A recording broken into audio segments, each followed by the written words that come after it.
Other questions that you got from your wife? I just forgot the list. Maybe Peter.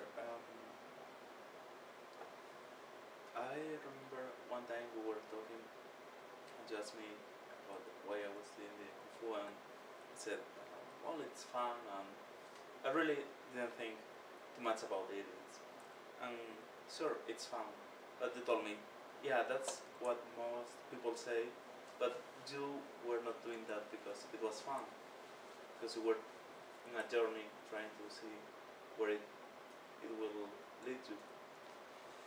And that made me think about that and think about other things.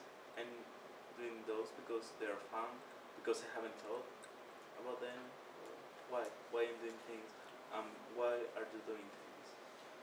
Well, fun's a big issue, I think, with everybody. We all want to have fun, and we all want to have joyful participation. So, before we actually talk about what Kung Fu has, or my journey in Kung Fu was, and the discovery of that, it is the idea I think that everybody would want is to be, the reason why we are addicted to certain drugs or we become addicted to certain things is because at that time it makes us feel good, it makes us feel joyful. It's like in the beginning of relationships you feel very joyful. In the beginning of taking drugs you feel very joyful. Whatever it may be, and we try to keep recapturing that, but we fail to realize that, well, we had that experience, we have to keep growing and moving on from it, but we keep trying to get back to where we were, and therefore it becomes an addiction, and we're always looking for that idea. I think everybody would like to be happy every moment, every second of the day, and be joyfully participating in whatever they do. I try to really practice the different levels and emotions of joy. Like, I'm very joyful about being here. I can also be very joyful about being at work if I change my perception and my attitude towards what I'm doing at that particular time. Not as joyful as I am here, because obviously I enjoy being here more than I at work sweating to death, but I'm there, so what can I bring to it? How can I bring my personality into what I'm doing? When I first started the martial arts, I started it over a bet, with a friend and who wanted, we heard that story before, and I think we taped that story somewhere along the line. We did it? Real quick, you were 14, there was a bet, Wing Chun school, YMCA. Yeah. Back in the day, when I first started the martial art, for me, you started it as an adult, so you had made a conscious decision. I was very young, and there was a friend of mine that was a professional runner, to make a long story short, won all these trophies and stuff for running. I was this hippie, biker type of guy with my hair at that time down here, and always out of school and not a very good student. And we cut out, we were running back to the classes, and I didn't know that he was a runner who won all these trophies and stuff for running. And we ran for about 5 miles with 3 of my other friends who petered out, but we were trying to make it back to the class before we get in trouble. And when the school came in sight, I said to him, "Okay, Greg, have a nice day," and I took off. And he couldn't catch up to me. Now, I wasn't a very competitive person, but when he got back, he really got ticked off over that.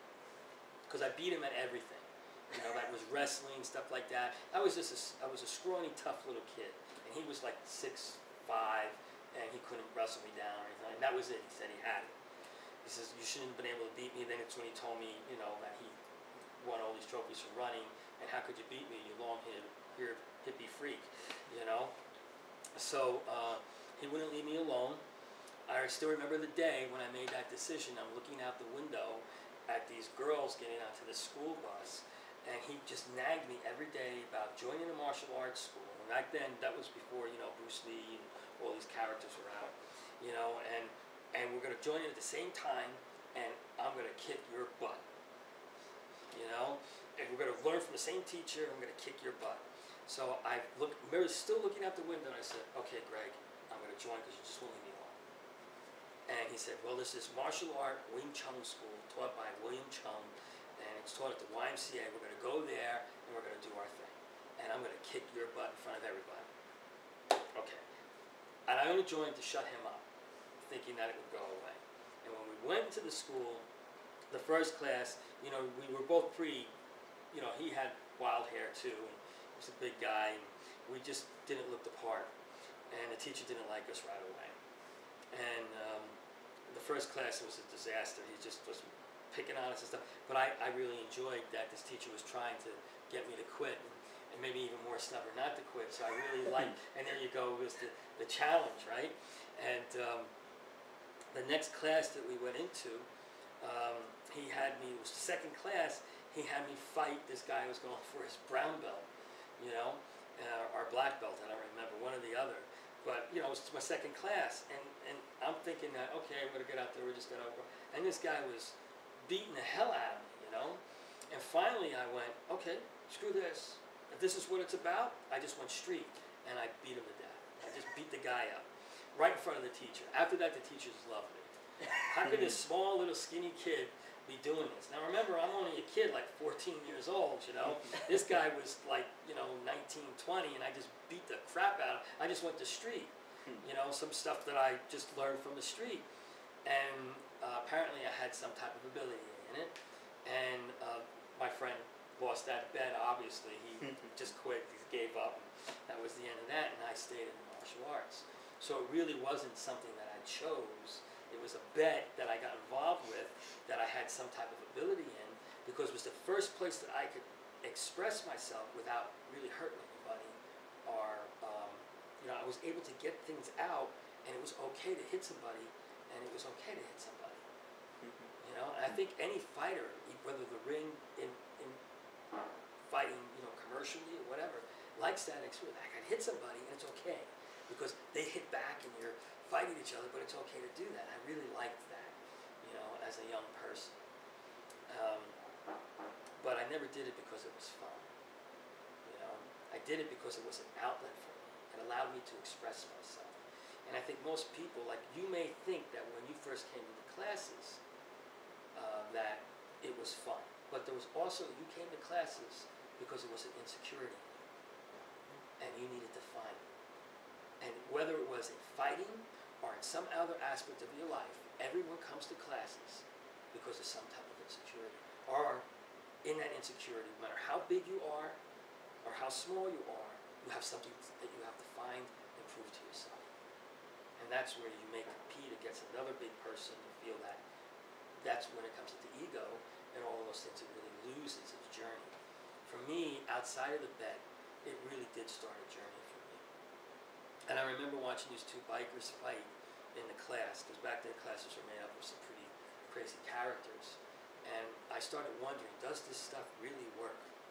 Is Kung Fu, or any martial art, really truly a skill?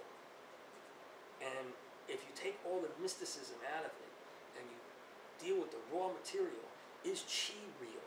Is energy real? Is abilities real? Does it really exist? And is there a limit to that growth process, or can one keep growing? And that's when that journey began for me. Sitting there cross-legged, watching these two, one biker and one other guy fight each other, making that decision to make that journey. And maybe when you first joined, you did it because it was fun. But how much fun is it now? It's not fun, is it? It's like, wow, this is really hard. So now there's a challenge to it, but it also challenges your insecurity. And now you're confronting it. So you're looking that demon right in the eyes, which is something you never did before. That is Shaolin. That's what it's supposed to represent. That is what makes